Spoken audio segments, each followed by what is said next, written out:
Hello and welcome to the first installment of Ask the Buzz. So in this series, kind of what we had in mind was that we would be taking different questions from our viewers and people out on our website and bringing in knowledgeable, reputable pros to answer, like these guys, to answer the questions. And you know, when I asked for questions earlier this week, I actually had 90 responses, so I think we might do okay. I think this might be interesting. I know we got some interesting questions. What are they? What do we got like going? The I idea. know. I'm excited. I think this is a great idea. This is a good time to be out on the water, obviously. Yeah, early fall. And, you know, speaking of early fall, the first question that I actually have written down is from Rhett Becker, and it asks, how do you fish a lake when the water just turned over? Well, Al, you better start this off to give them a little explanation of, first off, what is happening during turnover? Well, first of all, those of us who spend a lot of time know the turnover is terrible. You get bad fishing for 7 to 10 days. You've got instability in the water. Things are changing. The lake is just ugly, and so is the bite. But afterwards, when the water temperature is pretty much stabilized throughout the entire system, say that's usually somewhere around 55, 56, 57, 58 degrees, somewhere in there, depending on the lake. It stabilizes. Shortly after that, you get a lot of the fish that have been in deeper water, like bass on a weed line or bass on extended lips on rocks, muskies that may have been suspended in deeper water, walleyes that have been suspended. A lot of fish start coming in, and there's a heavy movement of fish back up on the flats and in shallow water. This happens on a lot of lakes. Muskies come up, smallmouth come up, largemouth bass Walleyes. come up, big dynamite, big giant pike are available in shallow water. The walleye bite at night, pulling rapalas as an example, the flatline bite starts to kick up again. So there's a lot of things that are happening in shallow water. One thing that I'd like to add to that, one thing that's really critical is a lot of times what happens is the weeds actually die off at this period of time, so you have a lot more room on the flats, and this is a really critical time to use horizontal baits. Right on. Swim jigs, spinner baits, vibrating blade jigs, baits that you cover a lot of water. The fish are really aggressive. Usually you have that window of time from 60 to about 55 degrees when the turnover is happening in that particular lake, but it's only a short period of time. It usually occurs when you get that big wind about that time, and you can actually look at it. You can see the water looks turbid, and you have that little bit of a window of time, but then fishing actually gets fabulous. This is probably some of our favorite time of the year, not only to catch numbers of fish, but to catch big boys of all different species. It's my favorite time of the year to fish right now until the water turns cold. My personal biggest fish of the season, largemouth bass, smallmouth bass, muskie, and walleyes for me have all come in fall. Answer that question pure and simple. Get up in shallow water, stay with horizontal baits, cover a lot of water fast. The fish are moving, they're aggressive. You don't have to slow down and fish meticulously. That'll come not too far down the line. once the water gets Another real 3 cold. weeks or a month, that game is going to change. But right now, that's the answer to catching almost any kind of fish after the turnover. Okay, that's great. So while we're still on the topic of fall fishing, Michael B. asks, where do the bait and walleyes typically go when the weeds die in fall? The bait, you've got, in a lot of lakes, you've always got some bait in the shallow water, and you have some bait deep, and you'll have some suspended pods of bait that have been out in open water, particularly big clouds of perch that you see out there. As an example, you see them on your depth finder. But when the weeds die and the water starts to cool down, all of that bait starts to tighten down to the bottom. You don't get that big suspension. Things start pushing down, and fish get tighter to structure. You see less suspension, except for muskies, which will suspend in that cold water. But walleyes, to a large extent, like we said before, they'll come kind of go up on a flats, and you get a nighttime trolling bite. A lot of fish start to get on structure and tighten together. Yeah, you know, and it's all related to the forage. And you run these structures with your electronics. You find a bait. You'll find a bait pods of bait in deep water where you could find big schools of crappies. And as an example, now you'll see pods of bait there. That's the reason they're there. The walleyes will start to bunch up. These could be big pods. In a lot of cases, they're big pods of perch in most of the lakes that we fish. That's what I was going to state. Actually, you see that really common. I know Leech Lake, Mille Lacs Lake right now. Throughout this period of time, you actually have a big movement of shallow water bait fish, specifically perch, and it's amazing because you get up on these lakes and you were talking about associated to weeds. I think the weeds are dying at this time. Many times what I would have the tendency is to target rock piles around many of those big weed beds. Can be really hot at that time of the year. Actually look for hard bottom rock, and a lot of times it's an odd thing is because at this time of the year, years ago, I used to fish with him and my wife and go target perch at this time of the year, shallow, you know, in 5 and 6 foot, on shallow flats, you know, wherever you got shallow rock coming right into the bank, you know, 8 foot of water where you cut right into the bank and catch a lot of big perch, which the walleyes are feeding on those particular fish. It's interesting at this time frame right now, you've got a variety of different kinds of fish doing different things. Crappies, as an example, are really bunched up in deep water. Yeah, they're moving out. They're moving out and bunching in deep water, like 20 to 40 foot is typical in a lot of our northern natural lakes here in fall. And walleyes are doing two things. You got the shallow water fish that you're catching flatland trolling at night or jigging the sparse weeds. And if there's a strong walleye population in a lake, you've got a movement of fish like that, and there's some big fish. At the same time, there's numbers of fish in deep water, and some of them can be big, but most of them are numbers things. So you got those walleyes, those in-between depths that you've been catching them at in the summertime are nowhere near as quite as productive. There's more fish shallow and there's more fish deep, and these mid-ranges aren't quite as productive. The muskies come back up on the flat. So depending on the kind of fish, they're doing different things. Yeah, you know, it's all related to bait, pure and simple. Bait in most of these lakes. This time of the year, perch is everything. The perch are just big enough where they're munchable for almost everything. The crappies are insect hatches. But as far as walleyes go, you know, perch is everything, and you can have perch shallow, you can have perch deep. Yeah. It's good. So I guess the next question that we have now is a little bit different than the first two, in that it's a little bit more of a general question. And so John A. asks, if you could only use one color of tube jig for smallmouth bass in clear, natural Canadian lakes, what would it be? All yours, James. John, I'll answer this question, and it's really, really simple, and it's no matter where smallmouth swim. Reservoirs, natural lakes, rivers, it's totally irrelevant. You get a green pumpkin, big bite tube, and you put a VMC jig inserted into it. It could be a 3-inch, it could be a 4-inch, but make sure it's green pumpkin. And I assure you, most of North America professional bass anglers would probably answer you the same question. They answer it the same way.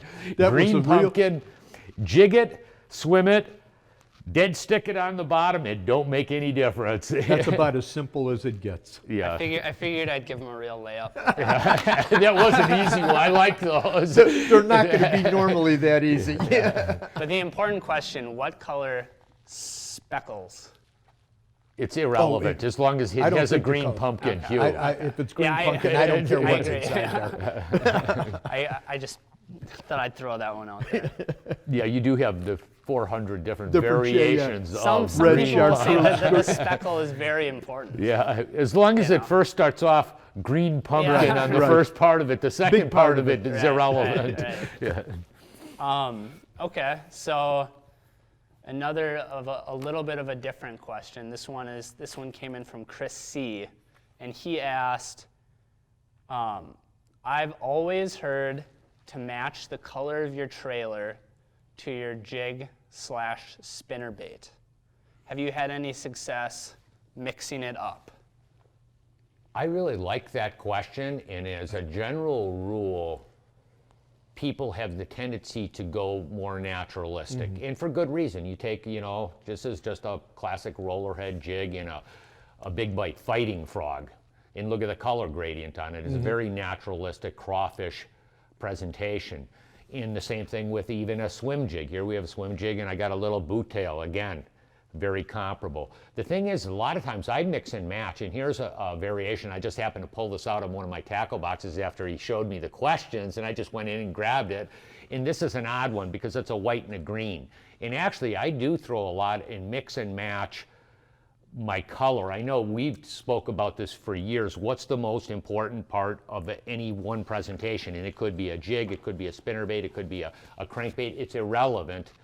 You know, depth and speed overrides color. By a long shot. Color can be an important thing to a degree, but it's somewhat secondary because you have to have the bait moving where the fish are at, depth in the water column, and then the relative speed of how that bait is moving. If it's walleye, sometimes a really slow speed may be critical. You know, really inactive smallmouth bass, same thing. Really super slow speed is really critical where it has to sit in their strike zone. You know, color variations, it's a hard thing to say that, how do I best explain it? I've seen it very, very few times where all of a sudden one color is dominant. Is the dominant factor. Yeah, so the depth and the speed of how the bait is moving is far and away more important, and then it boils down to confidence and confidence in the bait. This particular bait I actually throw. Okay. Throw it, and you'd look at this, it's a white with a green craw. That's the most ridiculous bait in the world. I throw it in the fact that I figure if I'm fishing a bass tournament, I'm throwing something that nobody else has seen before, or these fish haven't seen and nobody else is throwing. You know what I mean? The fish don't make any, you know, to them, a variation. They're opportunistic feeders that feed on a wide variety of different forage. And a lot of times with the top of the line predator, they feed and they actually tune out of, you know, things that are wounded or look odd in the water. Vulnerable. So, you know, vulnerable, What's and that's vulnerable. would do that. So, you know, I think then it boils down to confidence. You experimenting with the bait set you have.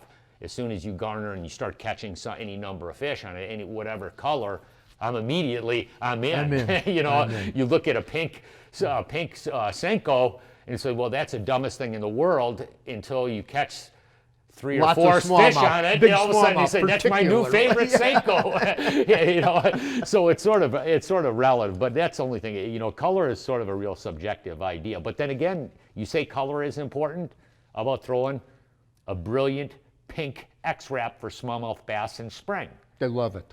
That's right. Would that be overriding a natural color bait? You would say, unquestionably, it does make a difference. Yeah. Or Yeah. a green pumpkin tube. Or one of the two. I got to add one comment to that.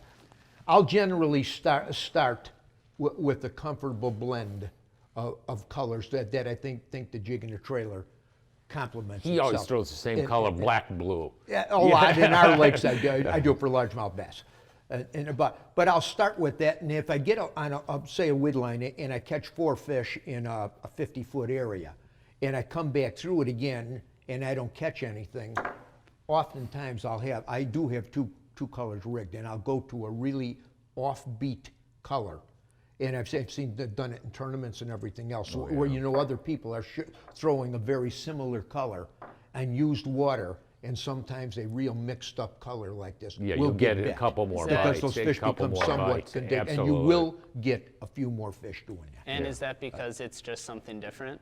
I think that's what it is in the fish are somewhat active and they see something slightly different than everybody else is throwing, or you had just worked over for 45 minutes or an hour on a school of fish. I just think it is smart. I've seen too many times one change up. Don't just leave the spot where you just caught fish there. I'll always make another pass through it, particularly on bass, with another color, and surprisingly catch 1 or 2 more fish. That wouldn't So surprise me at all. I guess I'd have to say, yeah, color does make a difference sometimes. That's the common response, I feel like. Sometimes. Yeah. Sometimes. Yeah. Okay, well, I just have one more question left, and this one is actually more for Dad, and it's not as Midwestern as the rest of the questions that we've been trying to do, but somebody did ask it, so we thought we'd address it. The question is from Steve K. It said, I recently saw a picture of James Lindner holding a beautiful salmon he caught in the Humptulips. The Humptulips, yeah. This is up on the Olympic Peninsula. This is fabulous. Probably some of North America's finest salmon, natural salmon. Okay. In Washington State. And so I guess speaking of that salmon, we could show a picture of it right here. But he asked, could you please tell me what rod and reel setup you were using? Oh, and if you just want to talk about what you were doing in general anyway. I will. It was pretty interesting. Do you know what? I was actually, before I went out there, I actually called. It's one thing today's day and age, you can get such a fabulous amount of information. And I went online immediately and started doing some reconnaissance. I'm going on vacation with my wife to Washington, and I'm going to spend a little time salmon and steelhead fishing or whatever's biting, and a little bit of insight, and I look online and immediately I could find some, more or less the right rod, reel, line combination of different things, and I put together a St. Croix 9-foot avid rod, heavy action, spooled with 30-pound to 50-pound braid. This is the interesting portion of it, and I have it spooled on a 300 Lexa. And what we were doing was drift fishing or float fishing with salmon eggs. The interesting thing was, because I thought, you'd have fluorocarbon line, you're fishing for salmon in a clear water environment. In my initial thinking, you'd use some type of fluorocarbon. Those guys look at me, they don't make any difference. No fluorocarbon, direct drive, 65, 50-pound braid, right to really a serious VMC octopus hook, you know what I mean? But the biggest thing is to be able to get the scent and flavor in front of the fish. And once you hook them, their biggest thing is once you hook them, because there's a lot of wood in this river, is to land them. And so that's what you end up in, just fishing with the classic slip float, very similar to the way we fish for crappies. We fish for muskies, we fish for walleyes, the exact same thing. The only thing is, it's the size of the float, a little bit of the weighting to make sure you got the right drift and back and forth. And we were commando fishing on the Humptulips. The day we were out, we probably hooked, I think we hooked 9 fish amongst the two guys, Bruce and I, the guys that were out on the water that day. Amongst us, I probably saw 15 fish caught, and it was a fabulous time. What were the size of the fish? The biggest fish that we were on the early part of the run, and the big fish, when they get in there, I know that Mike, the guy who I was guiding or was fishing with the guide, he had caught a fish last year. I think the biggest fish he caught out of there was over 55 pounds. So these are big sea run kings, and boy, them babies pull. I know one thing, that was fun doing. It really was. That's one thing, you always learn something every time you go out, and I learned a lot from those guys. Everything from jig fishing for silvers. I'm telling you, Al, that's the coolest thing in the world. Yeah, it's pop jigging king silver salmon or coho in these rivers. Oh, I'm telling you, we got to go back out there and do some pieces out on that little rodeo.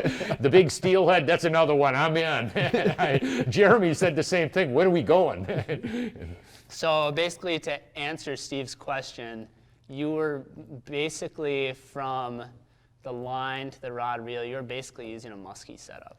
No, it's actually more of a parabolic action. It's a softer action, more of what you'd term as a float rod. St. Croix or a lot of different manufacturers make these specific rods. They're either 9, 10, or even as long as 11 foot in length. It has a lot softer action. These are actually float rods, so you have a long rod so you can keep your line off the water. You're trying to mend the line so you're not dragging, because you're making casts and drifting it in the current, and you're drifting your eggs through very, very specific passages that the fish are running up this river. And we're sitting in this hole, and there's 200 fish in this hole, and they have to go through this little chute. And right before they go into the chute, you keep on making successive casts into this little pipe, right, where you keep on making the same drift, and the fish are coming up there. And as soon as you get the right drift and the fish hits it, one guy hooks up, the next guy's casting right back into that exact 5-foot section of river that those fish are going through. And that's where, in this one hole, I remember that I was talking to Mike, the guy I was fishing with, and he says, yeah, it's amazing. And he says, every fish that we've seen hook was hooked in an area probably double the size of this table, this little area. But you have to still understand, we're in a good sized river, but all the fish are being hooked in one little tiny little section of the river. That's based on how that current is. How the current and how the fish are moving up the river. Where they're positioned, right. Yeah. That's the key. Yeah, once you got the drift right, because there was a guy down below me Then he moved. He hooked about 4 or 5 of them, and I watched him. I could never get the drift right. As soon as he moved, I moved into his position. I made 10 casts, and I hooked like 3 fish right away, right in that exact same drift. That's river fishing. That's current. That's fishing and knowing how fish position in current. Dad really likes to feature himself as a spot hawk.